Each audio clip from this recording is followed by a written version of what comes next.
자, 신종 코로나 바이러스. 아까 전문가 연결을 저희가 말씀을 드렸죠. 전문가 연결을 다시 하는 이유는 5번과 6번 확진자가 어제 같은 날 발견이 됐고, 특히 6번 확진자는 중국에 다녀온 적이 없는데, 그런데 감염이 된 2차 감염자입니다. 그리고 우리 시각으로 어제 새벽에, 오늘 새벽이군요. 오늘 새벽에 WHO가 국제적인 비상사태를 선포했습니다. 이런 상황을 감염 전문가는 어떻게 보고 계시는지 한림대학교 이재갑 교수 연결을 해보죠. 이 교수님 안녕하세요. 예, 안녕하세요. 그제 저희 방송에 출연을 하셨을 때 제 첫 질문이 현 시점에서 제일 우려하시는 게 뭡니까? 이거였고, 그때 교수님이 국내에서 2차 감염 발생하는 거 이게 제일 걱정입니다 그러셨잖아요. 네, 예. 네, 근데 결국 그 말이 나온 지 이틀 만에 국내 감염이 나왔네요. 네. 예. 이 중국에 다녀오지 않은 사람이 2차 감염됐다는 거, 이 상황은 감염학적으로 봤을 때 어떤 상태로 보십니까? 일단 그때도 말씀 주시면 두 가지 상황을 다 생각을 해야 되는데요. 일단 지금 상황 같은 경우는 환자 발생한 건 안타까운 상황이지만, 일단은 검역망 안에, 일단은 감시망 안에 들었던, 일단 접촉자로 분리됐던 사람에서 발생한 거기 때문에 그나마 다행이다 생각을 하는 부분이고요. 저희가 더 걱정하는 거는 이렇게 역학적 연관성이 있으면 상관없는데 역학적 연관성이 없는 사례가 발생할까 봐, 특히 일본 사례 같은 그런 경우들이 발생할까 봐 걱정은, 아직 그 상황이 아니라는 거는 좀 다행으로 생각을 하고 있습니다. 일본 사례라 하면 그러니까 누가 확진자 누구한테 옮은지도 모르는 그 상황. 그렇죠. 그 상황이 사실 더 두려운 상황인데 그건 아직까지는 아니라는 게 다행으로 여기고요. 예. 다만 이제 중요한 거는 중국 내에서 환자 간 전파의 수준 정도에 대해서 언급이 별로 없었기 때문에 우리가 이런 부분들 할 때 상당히 어려움이 많았는데 일본 사례도 있고 독일 사례도 있고 우리나라 사례를 보게 되면 역학조사를 정밀하게 하다 보면 이 정도 수준에서는 전파가 될 수 있구나. 그러니까 환자의 증상이 어느 정도이고 또 전파된 사람의 하고의 그 접촉 정도가 어느 정도면 지역사회 내 전파가 되는구나 하는 걸 좀 파악할 수 있는 정보를 얻을 수 있기 때문에 이 부분 정보를 잘 활용해서 일단 앞으로의 그런 역학조사라든지 이런 방법들을 대폭 개편해야 될 상황들에 대한 어떤 실마리를 줬다는 부분에 있어서는 어쩌면 좀 쓴 약이 될 가능성이 높습니다. 쓰지만 이게 오히려 약이 될 수 있다. 일본처럼 아예 누가 옮겼는지도 모르는 이 상황이 아닌 게 그나마 불행 중 다행이란 말씀. 네. 자, 그러면 그 국내 첫 2차 감염자, 6번 감염자 사례부터 좀 가보죠. 네. 3번 확진자하고 20일 그 식당에서 1시간 밥을 먹었어요. 네. 6번 확진자는. 근데 3번 확진자의 가족도 안 옮았고 계속 같이 동행하던 그 중국인 지인도 안 옮았는데 어떻게 1시간 밥 먹은 그 사람만 옮게 됐습니까? 일단은 시차적인 부분들을 지금 생각을 해봐야 되는데, 그러니까 이 분이 아마 어제 역학조사는 좀 변경된 내용 공지된 거 보셨을 텐데, 그러니까 이 사람의 증상 자체가 생각보다 한 6시간 정도 먼저 난 것 같다라고 분류됐어요. 그러면서 그때 이 사람을 확인해 봤더니 밀접 접촉이 가능하겠다라고 해서 일상 접촉으로만 관리하다가 밀접 접촉으로 바뀌게 된 환자분이거든요. 예. 그러니까 그렇게 보면 시차적으로는 이분이 증상이 시작될 때 가장 제일 먼저 노출돼 있을 사람인 가능성이 잘 높습니다. 그래서 아마 지금 환자가 발생한 거고, 이후에 순차적으로 노출된 분들이 있기 때문에 그분들이 실제로 발병할지 아닐지 이런 부분에 대해서는 계속 추이를 봐야 되는 상황들이어서 추가적인 환자가 발생할 수도 있는 것도 암시할 수도 있습니다. 그렇죠. 바로 저도 그 부분에 주목을 하는데, 22일 그 식당에서 옮았다고 보면 8일간을 이분이 돌아다닌 거고, 잠복기에는 감염 안 시키잖아요, 교수님.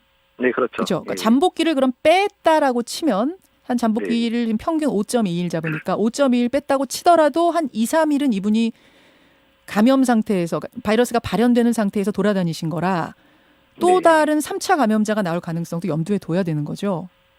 그러니까 그렇죠. 일단은 이 환자와 같이 3번 환자한테 노출됐던 추가적인 분에서 추가적인 진단이 언제든 일어날 수 있다는 부분들은 감안을 하셔야 되는 부분들이고, 또한 이 6번 환자가 진단이 됐기 때문에 6번 환자로 통해서 또 다른 분이 노출이 되거나 이런 발병 양상이 있는지는 추후에 계속 분석을 좀 해야 될 것 같습니다.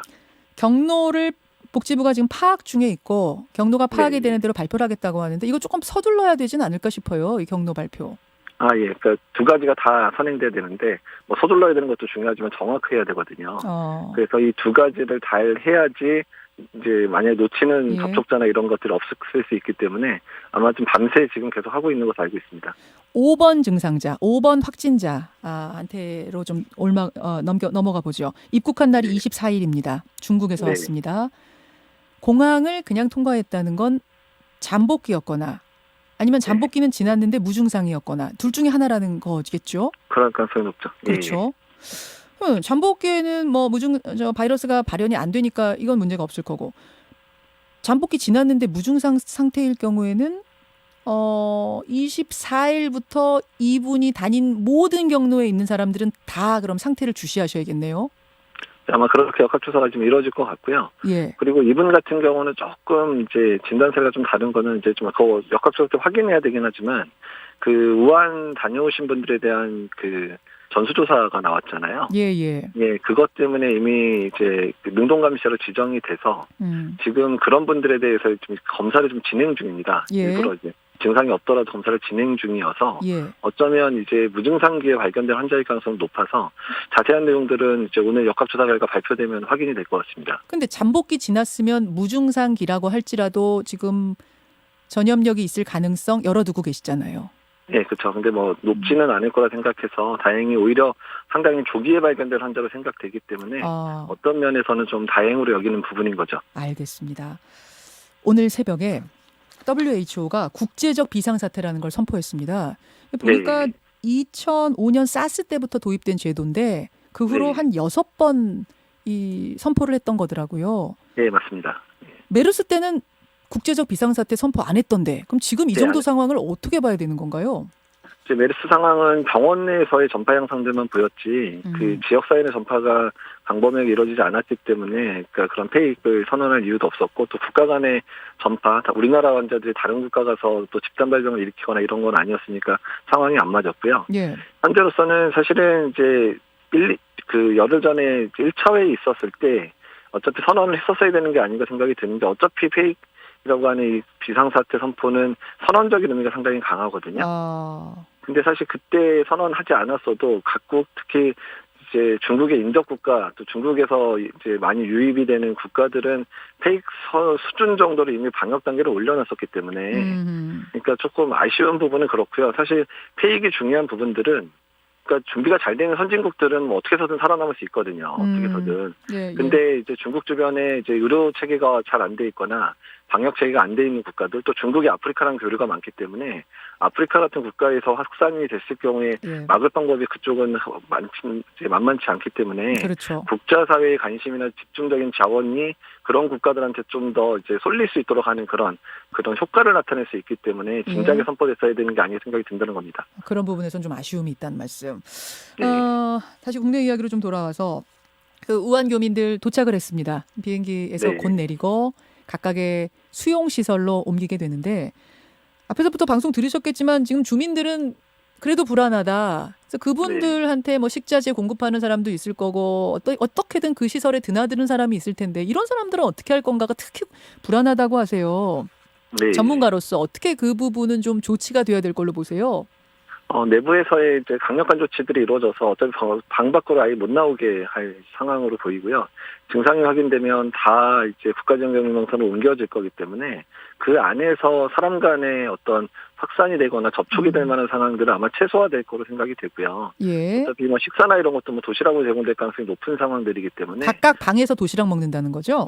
그러기 때문에 거의 방에서조차도 나올 일이 없고 사실 바이러스가 방 밖으로 나갈 가능성도 거의 없는 상황들이고 증상도 거의 다 없으신 분들만 들어가기 때문에 어쨌든 중간중간에 증상 생기는 분들만 빨리빨리 조치를 하기만 하면 그런 뭐 특별하게 걱정하실 만한 그런 상황이 발생할 것 같지는 않습니다. 전에도 출연해서 말씀하셨지만 침방울이 튀어서 점막이나 코나 입으로 들어가야지만 전염이 되는 거지 뭐 피부끼리 접촉한다고 해서 전염되는 그런 전염병이 아니라고 말씀하셨어요. 네, 맞습니다. 맞죠? 그렇게 본다면 그분들과 접촉하지 않고 그냥 뭐 도시락 나르고 배달해주고 오시는 분이라든지 뭐 이런 부분까지 걱정하는 건 좀 과한 겁니까? 그렇죠. 왜냐하면 어차피 도시락도 그냥 방 문 앞에 두면 그분들이 문을 열고 가지고 들어가는 방식으로 진행되겠지, 안에 들어가서 드리고 이러지는 않을 거여서 그렇게 그러니까 대면 접촉이 될 만한 사람들의 숫자는 최소화될 거고요. 예, 예. 대면 접촉을 해야 될 사람들은 의료진들이 이제 그분들의 건강 상태를 체크해서 들어갈 텐데 적절한 개인복을 착용하고 예. 또 할 거기 때문에 그런 위험성은 없습니다. 알겠습니다. 알겠습니다. 뭐 지금 여러분들의 걱정 문자도 많이 오고, 우리가 너무 호들갑 떠는 건 아닙니까?라는 그 비싸님, 닉네임이 비싸세요. 이분의 문자는 어떻게 보세요? 지금 대응에 대해서? 일단은 제가 말씀드리고 싶은 거는, 그러니까 정부나 방역 당국이나 일선 의료기관들은 충분히 호들갑을 떨어도 되는 상황이지만 국민들께 부탁할 부분들은 저희가 호들갑 떨 테니까 예. 좀 참고 기다려주시면 될 것 같습니다. 예. 그러니까 당국이라든지 방송국이라든지 전문가들은 호들갑 떨면서 주의하십시오 하는 게 맞지만 국민들까지 다 너무 극도의 공포감을 가지실 필요는 없다. 이렇게 생각하면 됩니까? 예, 맞습니다. 알겠습니다. 여기까지 말씀 듣죠. 고맙습니다. 예, 감사합니다. 예. 한림대학교 강남성심병원 이재갑 교수였습니다. 김현정의 뉴스쇼는 청취자 여러분의 참여로 이루어집니다. 트위터, 페이스북, 레인보우 게시판, 그리고 단문 50원, 장문 100원의 유료 문자 샵 1212, 우물정 1212 통해 참여하실 수 있습니다. 김현정의 뉴스쇼, 여러분과 함께 만듭니다.